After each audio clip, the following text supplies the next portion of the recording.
Hi, I'm Dr. Amy Baxter, emergency pediatrician and inventor of VibraCool.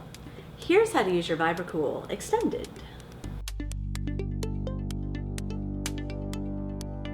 To open the box, pull on the bottom tab and slide the tab out.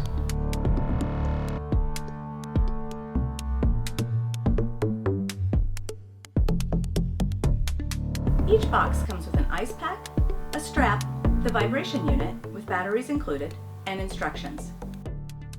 Before using VibraCool, make sure the ice packs are frozen solid. The ice melts after 20 minutes to reduce the risk of freezer burn, so keep it between other ice packs during transportation. To begin using your VibraCool, slide the vibration unit into the sleeve and strap it over the area of pain, keeping the thermal source closest to your skin. Then press the top to activate the vibration unit. You can even strap it around your head for headaches.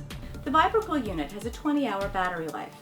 If the batteries run out, simply unscrew on the back of the unit and replace with 2 new AAA batteries. For more information about VibraCool and to stay updated about VibraCool content and new products, check out and subscribe to our channel.